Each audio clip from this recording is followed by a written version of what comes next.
यहाँ की ओर लेकर के आप लोगों को, क्योंकि सबसे बड़ा यही है बर्बादी का कारण अंधविश्वास। केवल अंडा 50 दे देता, 99 दे देता, क्यों छीके से, क्यों चाटे से, क्यों रगड़े से। सोचे वाली बात है भैया। आखिरकार में जब से विज्ञान पैदा हो, जब से बाबा साहब संविधान लिखे, तब से ही देवी देवतन का अवतार लेब बंद हो गवा।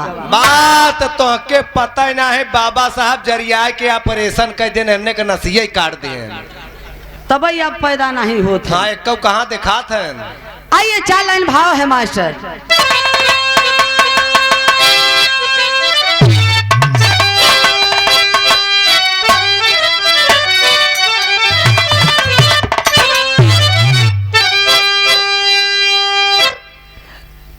भाव है, एक पर्दा और बढ़ा के। देश कहने को आजाद हो ही गया, पर गरीबों की बस्ती में बस गई गुलामी। न्याय अन्याय बदला अदालत नहीं, भाग्य अंग्रेजी छोड़े निशानी। धन्य पत्थर की छाती गरीबों की है, भाव की जिंदगी जो पाली। इन बेचारों से जा कर के पूछे कोई, कैसे होती है होली दशमी दिवाली।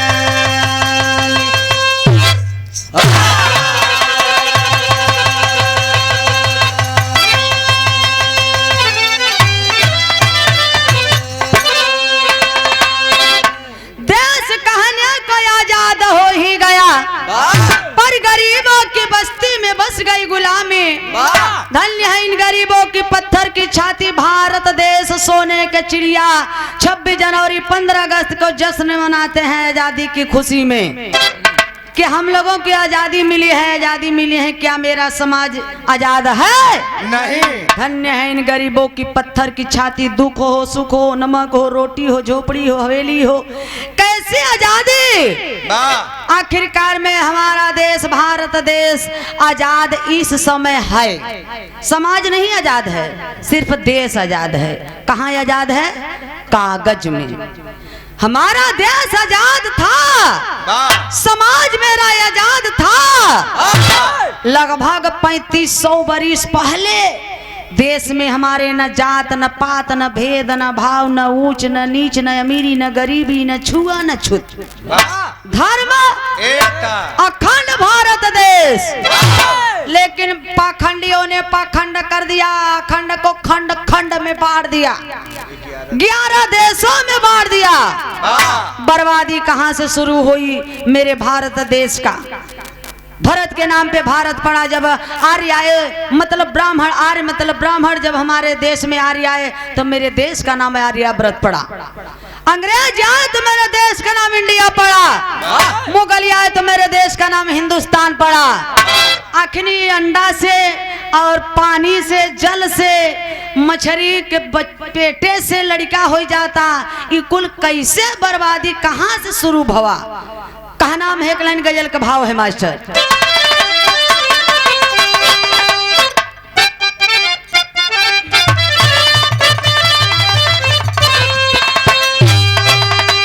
एक पर्दा लगा के रिच कर।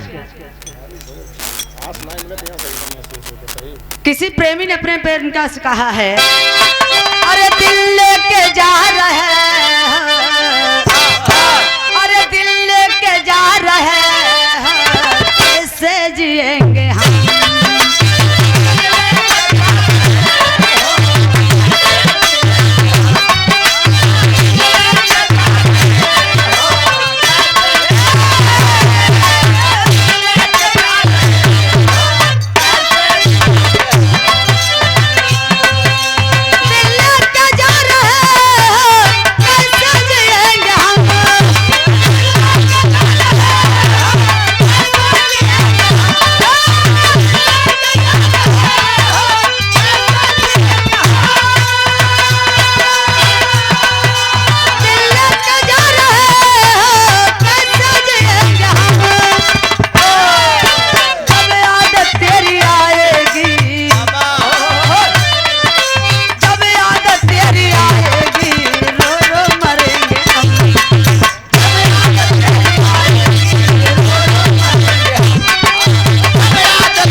अरे यार दारू दारू दारू पियेंगे हम सुन के बोला लोगन भाई तो मुरचहवा कहता याद आए तो दारू पियेंगे।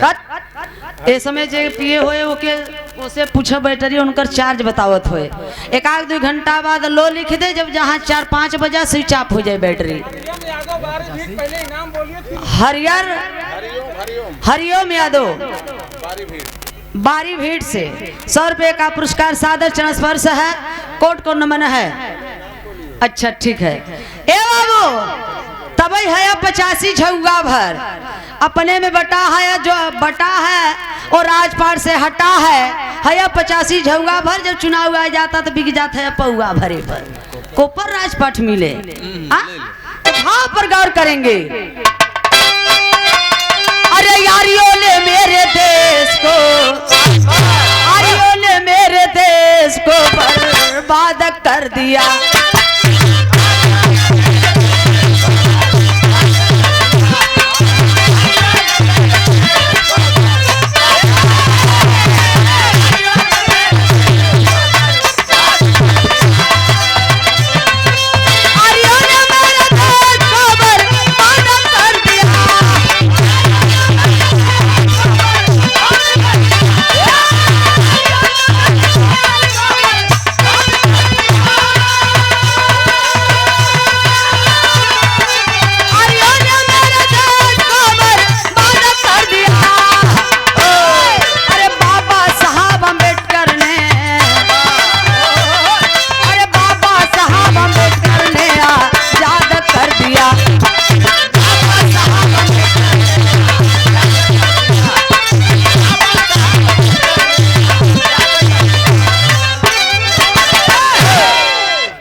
कर दिया, बाबा साहब अम्बेडकर ने आजाद कर दिया।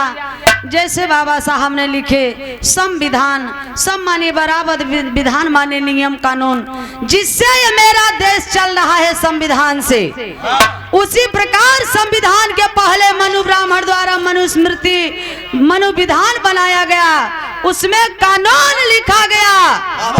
इनके लिए इतनी कड़ी कानून औरतों के लिए, इतना कड़ा कानून औरतों के लिए था कि नारी का काम सिर्फ बच्चा पैदा करना, बिरहा गाना, प्रधानमंत्री बनना नहीं, नौकरी चाकरी करना नहीं, पढ़ना नहीं है। औरत का काम है सिर्फ बच्चा पैदा करना। वो कैसे हो? पति से न पैदा होई, बात है देवरे से, एनहू से न पैदा होई, बात है जेठौते से, ओनहू से न पैदा होई, ससुरे से, ओनहू से न पैदा होई, ये सब गांव वालन से, एनहू सब से ना होई। तब बात हमसे मिले। देखो ए बाबू, यह मनुस्मृति का कानून कह रहा है कि नारी का काम है सिर्फ बच्चा पैदा करना है और कोई काम नहीं है। रामचरितमानस में लिखा है, ढोल गमार शूद्र पसनारी और सकल ताड़ना के अधिकारी। ये ढोली के जितने पिटबा उतने बढ़िया बाजी, और का इस शूद्रन के जितने मरबा उतने ही लोग ठीक से रही। अच्छा, और मेहरारून के जितना ही पिटबा उतना तेनहने लाइन पे रही। ये हम थोड़ा कहते तुलसी दुबे से जाके मिल ले हो। ए भैया, आखिरकार में हम शूद्र हैं, चमार हैं, पासी हैं, मुसहरा हैं, कहते हैं भैया कि हम शूद्र हैं, दलित हैं। आखिरकार में जे सिंह लिखता नमवा के अगवा, आखिर वो सोचत बा हम बहुत बढ़ जाता है। हमारा 85 मूल निवासियों का पूरा औकात मनुस्मृति में लिखा गया है। कोई पोल कपोल किस्सा कहानी नहीं है। वो देखे इतिहास ही राजनीति की जननी होती है। History the mother of politics and movement is the father of politics. जब तक हम आप इतिहास नहीं जानेंगे लड़ाई कैसे लड़ेंगे। मनुस्मृति में लिखा है, क्या लिखा है हम लोगों का औकात का नाम है। ये देखा है, सत्येंद्र यादव हैदर भारत गैस पहलेदाबाद के धरती से ये 50 रुपए का पुरस्कार और 50 रुपया पारसनाथ यादव 9 बाजार के धरती से, और ये आसाराम यादव, अरे कौन जेल से छूट गए इनका आसाराम, ये देखा है। अच्छा, सेकेंड उनका चेला मुगरसन से। अच्छा, बहुत बचपना से ही मुगरसन वालों ने हमें कार्यक्रम गवाने बजवाने का काम किया, बहुत सम्मान प्यार दुलार मिला है आप लोगों का। ए बाबू, कोट को नमन है। जय समाजवाद, जय भीम, नमो बुद्धाय, जय संविधान, जय मौल निवासी। ए बाबू, ये इतना ही नहीं, मनुस्मृति में लिखा है क्या? अहिर गड़ारम शूद्र चमारम बिना गुनाहम पंच पनाहम।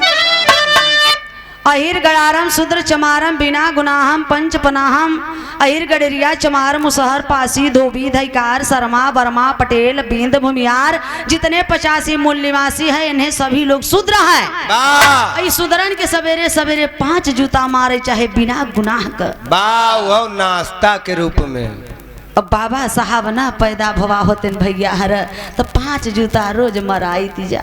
5 जूता तो हम मरा तू 5 जूता न मराते जो मुड़ी लटका के बैठा है। धन्य है बाबा साहब, ये मौलिक अधिकार मिला।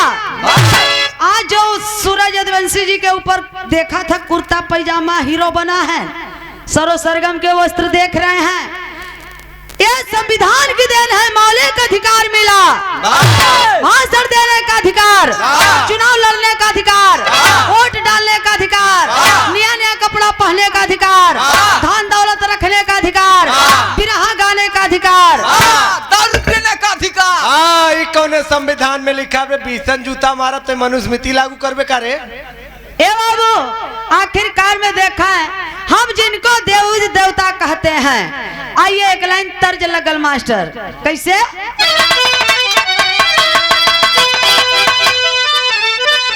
मछरी के आवेला, अरे मछरी के आवेला, सयाने रमोहे हमके, अरे मछरी के आवेला,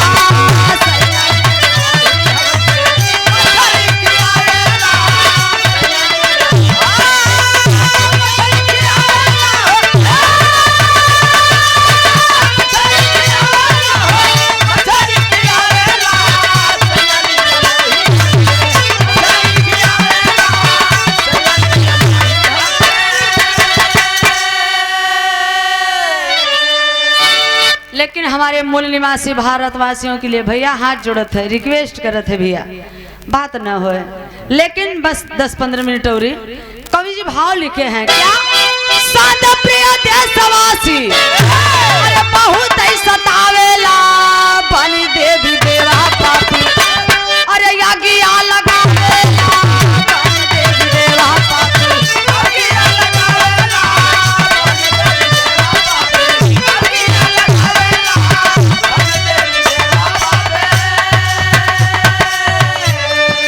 भारत का रहे वाला शांत प्रिय स्वभाव के अब पापी देवी देवा बन के हमरे तोहरे में आगी लगाए। जिनको देवता कहते हैं भगवान कहते हैं, पोल कपोल नहीं है बाबूजी। एक कक्षा 6 के पाठ 4 में उस पाठ का नाम है आर्यों का भारत में आगमन। जिनके देवता कहते हैं इंद्र और विष्णु, ये भगवान नहीं है, ये लोग लुटेरे हैं, चोर हैं, डकैत हैं, गुंडा हैं, मध्येशिया ईरान इराक से आए, हमारे भारत में पूरे भ्रमण किए। दिल्ली बंबई कलकत्ता हरियाणा इलाहाबाद में जैसे महानगर झूसी है, झूसी को झौस दिया, झूसी नाम पड़ गया। झूसी का पुराना नाम था प्रतिष्ठानपुरी। ऐसे ऐसे महानगरों को भारत में इंद्र ने 90 नगर को फूका। अजय के ना विश्वास हो जाए के ऋग्वेद में 3रे मंडल का 12 सूक्त का 6वां मंत्र सहित खोल के पढ़ लिया। और मंत्र का लिखा हुआ संस्कृत में। ये संस्कृत प्रधान जी हम लोगों की भाषा नहीं है, हम लोगों का तो पाली भाषा है। देख लीजिए तथागत गौतम बुद्ध जी जो उपदेश दिए हैं, जो लिखे हैं, वो पाली भाषा में लिखे हैं। उस पाली भाषा को ये ब्राह्मण कन्वर्ट कर दिए, जो कथा सुनाते हैं उनको कन्वर्ट कर दिए, उसको संस्कृत में कर दिए। अब संस्कृत में कर दिए, हमें तो है पता ही नहीं बा कि गरियावत है, इनके आशीर्वाद देते हैं।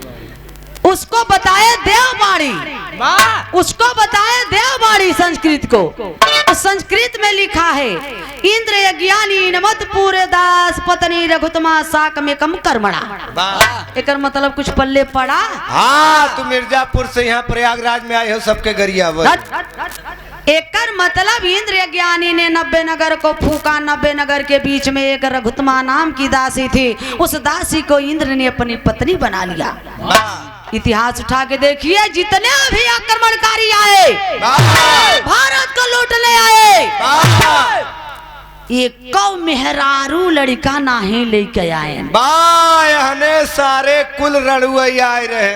अरे बाप, इसलिए डीएनए के ऊपर बनारस के धरती पर जन्मे कबीरदास जी कितने बड़े विद्वान थे, जो बाबा साहब के पास 32 डिग्रियां 9 भाषा के ज्ञाता बाबा साहब अपना गुरु माने।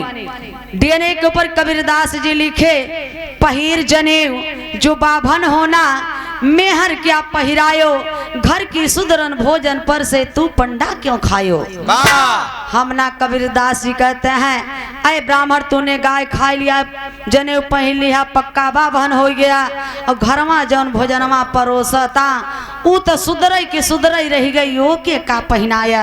आज भी वही पुरनिया कहथिन कि यार लड़किन का कौनो जात नहीं होते, कौनो बियादर रहे बियाह कैला। ए बाबू, आखिरकार में मूल निवासी लड़ाकू थे हमारे, उस समय जात पात नहीं था। फूट डालो राज करो, हम लोगों को बांटे, फूट डालो राज करो।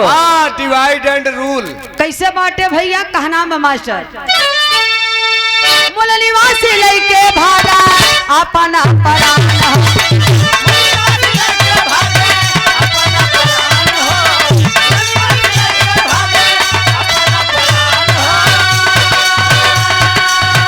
जंगल पहाड़ छिपे ताज के समान है,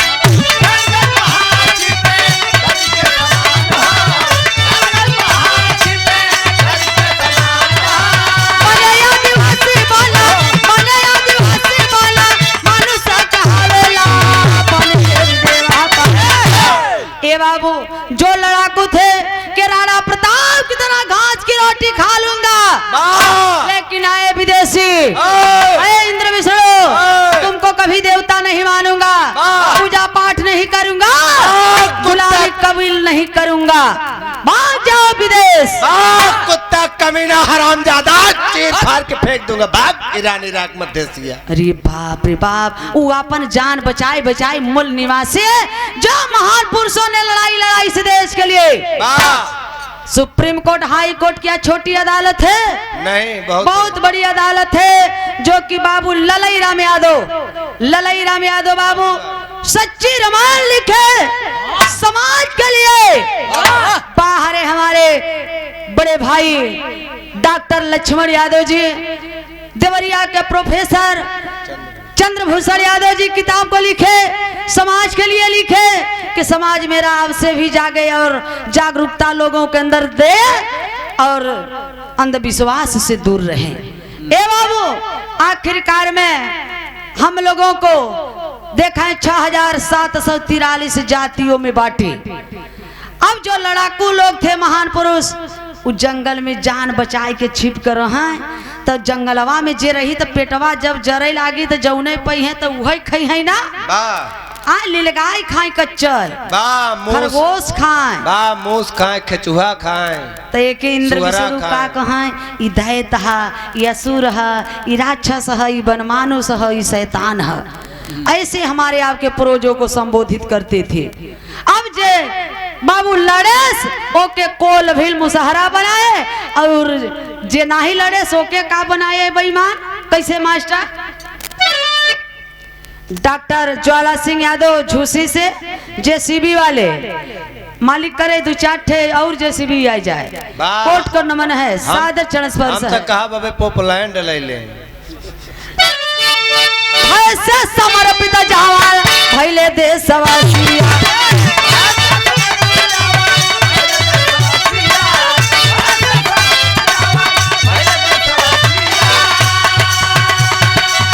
वही बने प्रजा हमरे देश का निवासिया।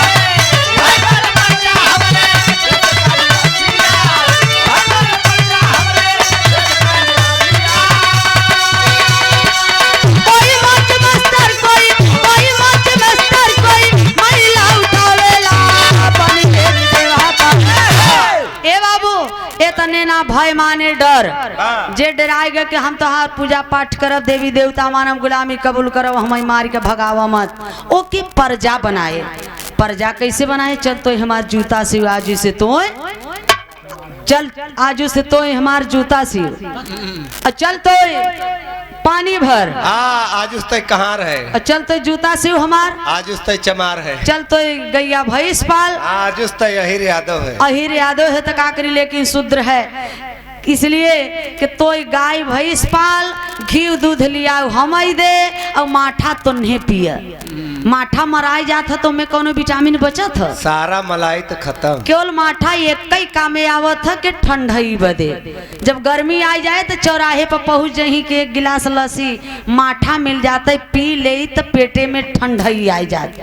हमारी समाज ठंडई के चक्कर में माठा पियत पियत ठंडा के ठंडई रह गए कहियो गरमावे नहीं भैन और जे गरमान बेईमान सरकार ले ले सीबीएम में घोटाला कई के हाँ तो और माठा पिए जा ठंडा नहीं रह जा घबरा जी ना आजू से दूध पिए 5 मिनट में नेटवर्क बताए 27 में उलट पलट देव साइकिल ले आई देव घबरा जी बाहर अखिलेश भैया जब जागो तभी सवेरा इसीलिए अखिलेश भैया ने कार्यालय पर लिखवा दिए काहे 85 आए मूल निवासी गर्व से कहो आए ओबीसी गर्व से कहो हम शूद्र हैं। बस बस ऐसा ही नहीं लिखवान जब उनकर कुर्सी धुआन तब लिखवान ज्ञान प्राप्त है। धन्य है हमारे अखिलेश भैया के लिए जोरदार आप लोग ताली बजा के सम्मान कर दीजिए क्योंकि समाज में इतना जागरूकता लाए कि धरती पुत्र मुलायम बाबूजी इस दुनिया से जब गए तेरे ही तक नहीं मनाए क्योंकि तेरे ही का मतलब जानता है ये पाखंडवाद है। तेरे ही का मतलब ब्राह्मण भोज होता है ब्राह्मण का जितने सेवा कई दी है गोड़ दबाई दी है समझ ले अपने बाऊ को करत है कितना बड़ा पखंड बा बाऊ मर गए घरे में शुद्धक पड़ी गए तेरे ही के दिन दाढ़ी छोलवाई लेबा मोछा छोलवाई लेबा कपारे के बार छोलवाई लेबा शुद्ध हो गवा पूरा गोदाम साली बाकर रह गई कुल चीज गिरवाई दे तब नया निर्माण हो तो मान ल कि पक्का तब ते रही है और ना ही तब कुछ छोड़ दी है तो समझ ला पाखंड है। और इस पाखंड का आंदोलन किए दक्षिण भारत के रहने वाले पेरियार रामास्वामी जो लिखे ए बाबू माननीय आप धरती पुत्र मुलायम बाहर इस परिवार खून के बाबू ललई राम यादव जो बौद्ध धर्म स्वीकार किए बौद्ध धर्म का क्या पहचान मानो मानो एक समान जो खंडन किए बाबू ललई राम यादव उन लिखे हैं क्या लिखे हैं मास्टर टेरी के भाव में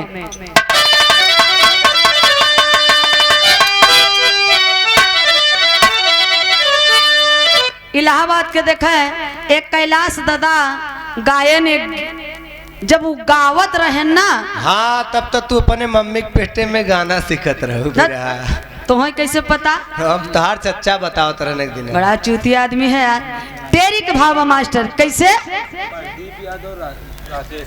प्रदीप यादव राकेश यादव ये हमारे युवा साथी के सौजन्य से ये 100 रुपया का पुरस्कार दिल्ली से डायरेक्ट। अच्छा ये लोग तो छुट्टी मिल गया चला आए लेकिन और जे ऑनलाइन दे दबा वो बेचारन की छुट्टी नहीं मिल पाए सैटेलाइट से देता है।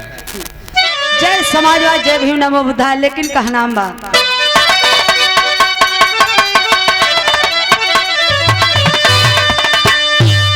हाय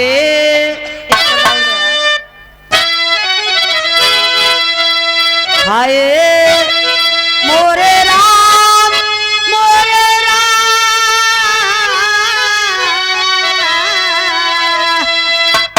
भोले बाबा जोगिया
भैया हर सच्चाई दवाई बहुत कड़ुआ होत है। लेकिन बहुत जबर फायदा करत है। फायदा बहुत जबरदस्त करत है।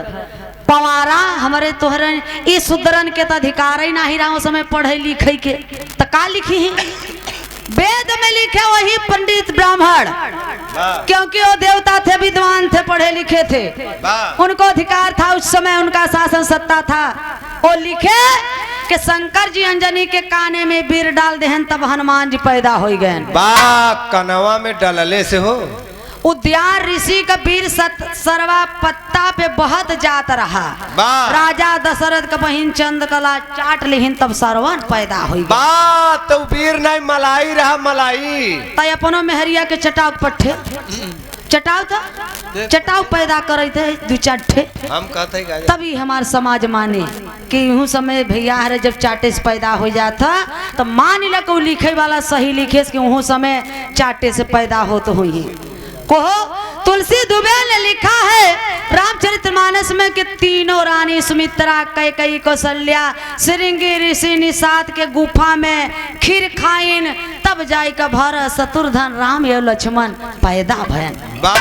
खिरिया खैले से हो। अरे बाप रे बाप, ये समय जनरल नॉलेज की बात है, सब विज्ञान की बात है। पढ़े लिखे विद्वान लोग बैठे हैं। सोचिए जे मुँहे से खाई तो गर्भाशय में जाई कि अमाशय में जाई? अरे यार वो जमाने में गर्भाशय अमाशय कनेक्शन एक था। चूतिया बनाए हैं भाई, हम चूतिया बनाए, तुलसिया चूतिया बनाए, वो से नहीं मिलत जाता है जने। अरे बाप रे बाप, छीके से चाटे से रगड़े से सरवा पैदा हो जाते हैं। 5 किलो मैली से गणेश पैदा हो गए। श्री रामचंद्र मूत दिहंत रक्तासुर पैदा हो रमवा जस जस मुते रक्तासुर ससुरा तस तस बढ़त जाए। उन्हें किताबे में लिखा हुआ। सोचे वाली बात है। हाथी का मूड़ी को हो गणेश के गर्दने पर फिट होगा दबाई के मर रिएक्शन नहीं करे, मर जाए चाहता रहा वो लड़का के। तो सोचे वाली बात है। 99 अंडा जैसे हंसवा दे दी है, कहता चाहे बाउर सुनता चाहे सरेग। आप लोग तर्कशील हैं, इसीलिए तथागत गौतम बुद्ध जी कहते हैं जो तर्क न करे, जो तर्क न करे वो धर्मांध है, जो तर्क नहीं कर सकता वो मूर्ख है, जो तर्क करने की साहस नहीं रखता वो दास है, यो गुलाम है। हम नाय कथे सरोजवा के बतिया मानी ला भैया हर पढ़े लिखे है, दिमाग बा आप लोग यूज कैला, तर्क कैला तब माना। देखा है ये भाव पे आदरणीय ज्वाला सिंह यादव, विनोद प्रधान जी, ये देखा है इनायत। हाँ इनायत। अच्छा, इनायत पट्टी से आपके तरफ से जेसीबी वाले झूसी प्रयागराज से हरिओम यादव बारी भीड़ से 50 रुपए का पुरस्कार। राजेश पान भंडार देखा पुरस्कार दिए और एक बीरा पान। अच्छा, दुकान भी लगी बा। जय भीम जय भारत नमो बुद्धाय। ए भैया बस बिरहा के हमार लास्ट लाइन में आखिरकार में क्या अंधविश्वास है। अब मेहरारून के पंडित जी तो इतना डरवाई दे फलनिया तो करवा चौथ व्रत न रहबे तो तोर भतार मर जाए जल्दी से। बिचारी हरे डर के मारा वह हाल में करवा चौथ बीता है। करवा चौथ व्रत रही काहे बदे? पति के लंबी उम्र बदे। आखिर देखा चंदा मामा वह काहन भैया भतार। और लड़का जब रोवे लागत है तो खिलावे लागत है। हम चूतिया है का ही बकबकात है जाए इनके हटावर इसको बस 5 मिनट और हटा ले बाबू उधर करते हैं। लड़का जब खिलावे लगे तो कहीं आव चंदा मामा दूध भात ले आव बाबू के मुहवा में डाल दा घुट। लड़का खिलही तो चंदा मामा कहीं चंदा मामा ओ देख बाबू ओ बाबू चंदा मामा। और जब पति के लिए करवा चौथ व्रत रही तब वही चंदा मामा के भतार बनाए के देखा देखी तब व्रत जाई के टूटी। वही चंदा मामा है वही चंदा मामा भतारो है। हम ना इसीलिए चाणक्य कहते हैं कि करवा चौथ व्रत रहने से इतनी बड़ी शक्ति है ताकत है तो भाग भारत के किसी औरत को विधवा नहीं होना चाहिए। पति की उम्र लंबी होती है ना। तो कवि जी आगे भाव लिखे हैं मास्टर, अंधविश्वास से दूर रहे, पाखंड से। ए बाबू कथा सुनत हो भैया हर 3-4 घंटा गांठ जोड़ के जाने लग। कथा माने काल्पनिक कहानी, नकली कथा सुनाई के, नकली कथा सुनाई के असली रुपया दे, हमारे तोहरे पैसा जुटाई के सबके सुतही दे। नकली कथा सुनाई के असली रुपया ले, हमारे तोहरे पैसा जुटाई के सबके सुतही दे। ई का हवै कथा, नकली कथा सुनबै असली रुपया देबै, चरे से जाब गोड़ धरब माई बहिनी हरे। सरोजवाई असली कथा सुनावता 1 रुपया दिया जा, आई के गोड़ धर, चाउर गेहूं नीमक कोहड़ौरी मरचा लियाए अपने घर से। कब पौआ नहीं घी दिहन तो के। कवि जी आगे भाव लिखे हैं मास्टर, कैसे?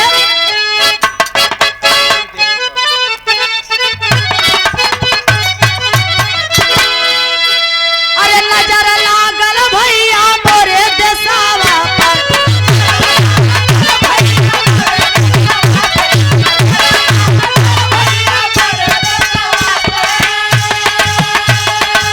दूसरी चढ़ाई किया बड़ी मुसलमान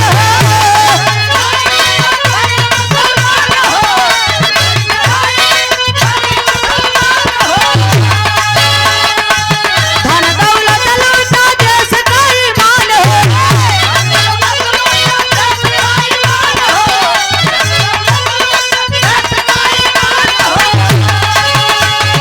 हमारे भी समाज रही रही रही रही, हमारे भी समाज रही अंत्य भेसवा पर, नजारा लागल भैया मेरे देशवा पर।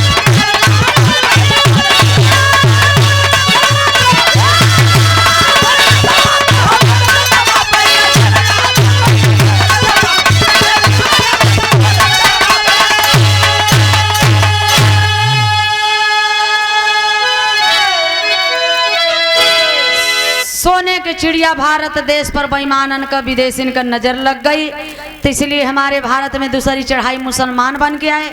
मेरे भारत देश में 2 समुदाय के मुसलमान हैं, जो 90% सुन करके औरंगजेब द्वारा उनको सुन्नी मुसलमान बनाया गया जबरदस्ती। वो सुन्नी मुसलमान हैं, वो सुन्नी मुसलमान हैं, वो मूल निवासी हैं, वो हम लोगों के खून हैं, वो हमारे भाई हैं। डीएनए बताता है हमें आपको उनसे लड़ना नहीं चाहिए।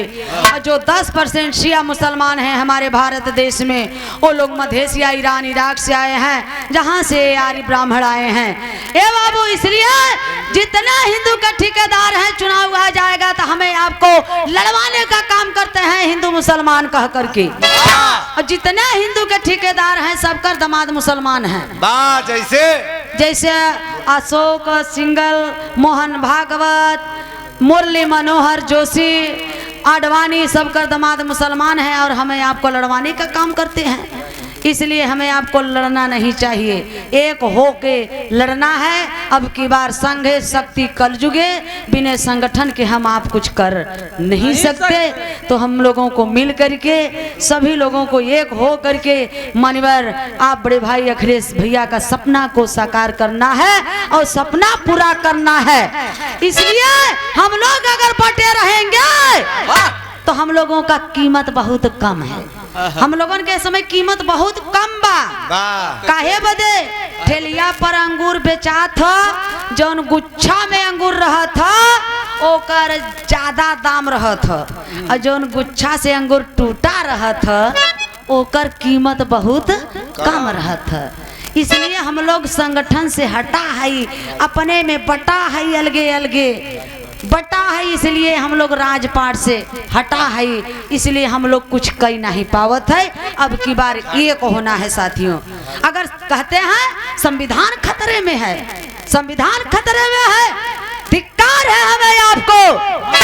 एक अम्बेडकर ने संविधान लिख दिया, इतने अम्बेडकर एक संविधान नहीं बचा पा रहे हैं। बस चुल्लू भर नहीं, चम्मच भर पानी में डूब के मर जाना चाहिए।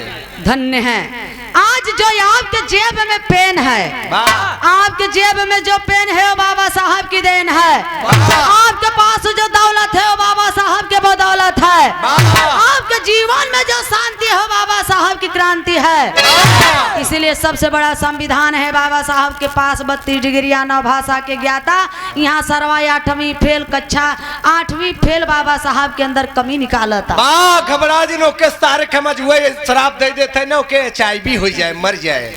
कवि जी आल्हा में भाव लिखे, 2 लाइन आल्हा में मास्टर।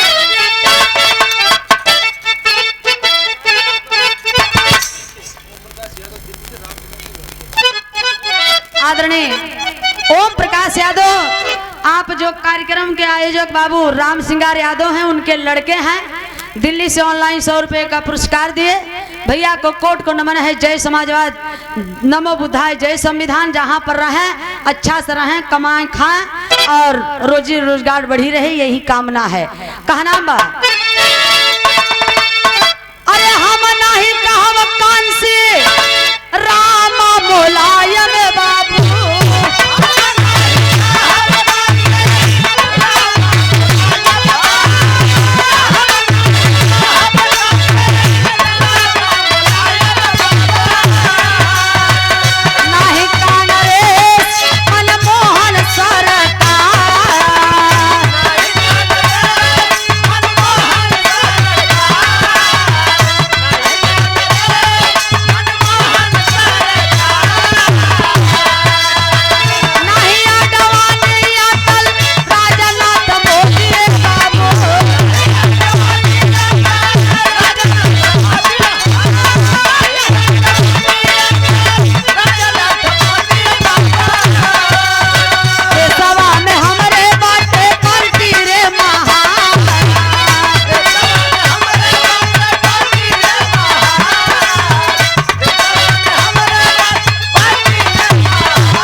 शर्मा वर्मा पटेल बिंद भूमिहार 85 मूल निवासियों के लिए कहनाम है। जाति पाति से ना कौनो हमारा दुश्मन रे बाटे, जाति पाति से ना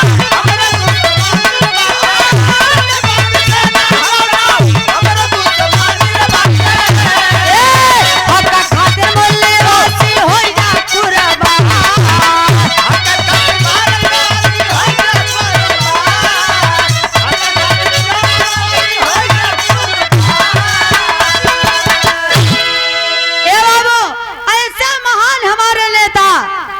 धरती पुत्र मुलायम बाबूजी का देना है कि हमारे जो भाई हमारा आपका जो शहीद हो जाता था सीमा पे, उसका लाश नहीं टोपी आता था, लेकिन आज लाश को घर पे देखने को मिलता है।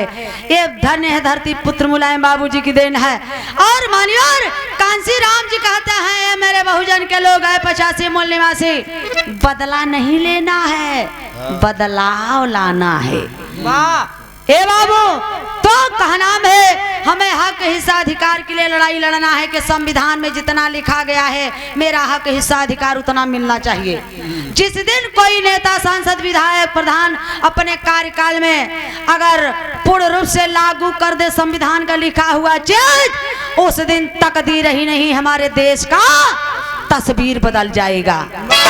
बर्बाद किए बर्बाद हो गया मेरा देश। आखिरी लाइन में कहनाम बा, अब तो है कौने भेष में लूट ही 2027 में सतर्क हो जाए नहीं बेईमानन से।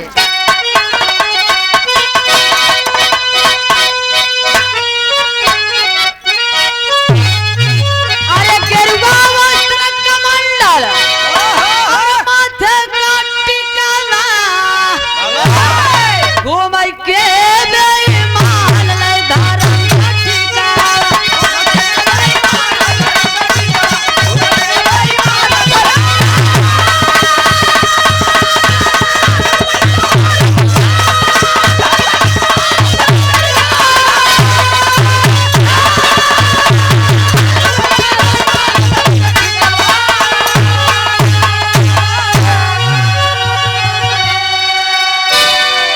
गेरुआ वस्त्र कमंडल और माथे का टिकवा घूम के बेईमान ले धर्म का ठिकवा।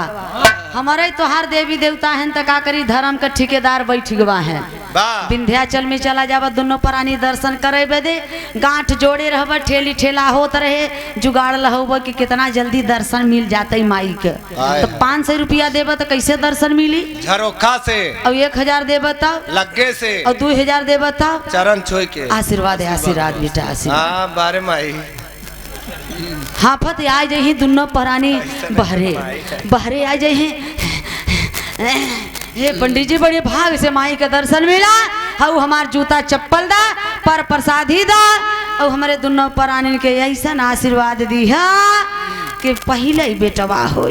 हाँ, अच्छा वो जोड़ा ही होए। पंडित जी दोनों प्राणी के आशीर्वाद कैसे दही? चन्नन लगाई दही ना तू लोगन के बिया भवक नहीं चन्नन लगाई दही हाथे में खे ललका धागा बांधथिन ललका धागा बांधथिन बिया भवा हंसत दिए हजा ऊपर कर हाथ देखी कई जने बांधे है हाथवा उठावा क्यों जने नहीं। एक बाऊ देखा हमारा ओरिजिनल वाला हमार बाऊ बांधे हैं देखा बाऊ ओकर ध्यान दे लिया। अब अगर बनवाया जाए तो ओकर मतलब का होता जब हथवा में रछवा बांधथिन तो खे श्लोक पढ़थिन संस्कृत में कैसे पढ़थिन? हाँ पैसा तो ले बनाए की हो। ओ मेन बद्धो बलि राजा दान बेद्रो महाबलः तेन्त्वा प्रतिध्वनि रक्षो माचल। अरे पंडिताइन बा तो के पंडिताइन समझ में आवत है? अरे यार इतना बढ़िया मंत्र के बोले हो। ओ मेन बद्धो बलि राजा दान बेद्रो महाबलः तेन्त्वा प्रतिध्वनि रक्षो माचल। वाह हमना उहई ओ नहीं कैसे लोकवा जो लिखे हैं इस लोग वही कहता कई मूल निवासी हो तुम लोगों के बलि राजा को इसी लाल धागे में बांध करके मारे। राजपाट शासन सत्ता रोटी कपड़ा मकान शिक्षा सब कुछ ले लिए। आओ तुम्हें भी अटल रूप से इसी बंधन में बांधता। वही हमारे मंदिर में जाई था अब जाई था कहते हे पंडित जी कसम खाते तो हाई सरकार की हम खाई बिना भले मर जाब लेकिन तू ही खाई बिना मरे न दे। हमरे आजा पुरखा से तो ले ली है जौन बचावा हम हो लिया के तोहके देबै। और वही कसम खाई के आवत है तेरही में बोलौब बरही में बोलौब नौकरी पौब तब बोलौब घर बनौब तब बोलौब खेत लिखौब तब बोलौब नाम लड़का पैदा हो जाए नामकरण करवावे बदे लेके दौड़े लगब नाम रखवावे बदे बताओ जब नाम और रखे के शक्ति नहीं बा कोपर चाटे बदे 50 ठे पैदा कैले का मतलब है न नाम ही रख सकत लड़का तोहार पैदा तू कर नाम दूसर के रखे घर तू बनवाया घर तू बनवाया डेट ऑफ हथियार बताए कहिया लिया बमन। अरे बाप रे बाप अखिन आजकल देखा था लड़ाई मार कैले बा झगड़ा कैले बा FIR लिखावे कहाँ जाता बा थाने पर जाता एक तो कहते थे जब रंग बलि के लगे जाए लिखावे। अच्छा तो थाने पर जाता थाना के बनाए बा संविधान बाबा साहब और संविधान के बनाए बाबा साहब। आखिर मंदिर में काहे जाता मंदिर में जाता हम तो चूतिया है ओशो ने कहा है कि शूद्रों को मंदिर नहीं जाना चाहिए मंदिर वहीं जाते हैं जो मानसिक रूप से गुलाम हैं। बदाऊ में देख ले 40 साल की औरत की इज्जत लूट के वहीं पंडा पुजारी द्वारा सरिया कई के बिचारी के मंदिर में मुआई दिया गवा। आखिर बचाओ बिचारी के दुर्गत जब होत रहा मंदिर में मंदिरिया में के भैया प्रधान जी भगवानवा कहाँ चला गया रहा बात तो के पता नहीं चला ससुरा अपने बहनी और 11 खिचड़ी पहुँचावे यही से नहीं तो के जाने बिचारी के इज्जत बच गवा होता है इसलिए घर घर शिक्षा रहेगा। बाबा साहब का सिर्फ यही सपना था कि घर घर में शिक्षा होगा तो ये अंधविश्वास से दूर होगा मेरा समाज क्योंकि शिक्षा वो शेरनी का दूध है।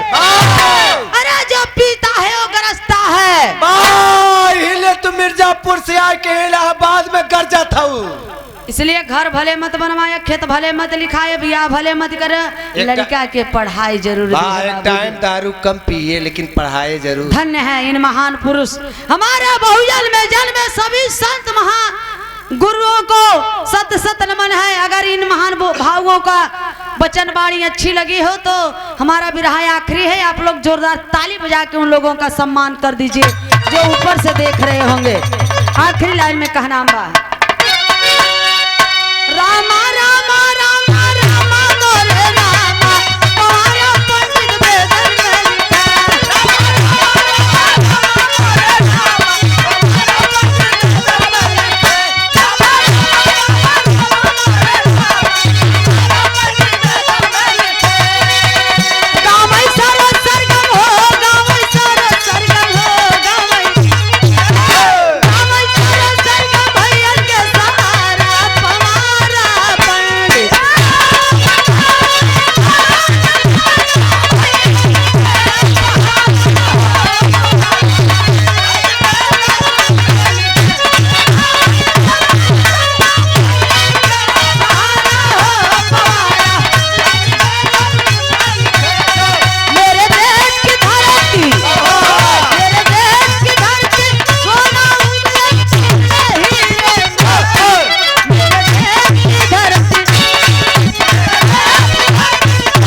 किए हैं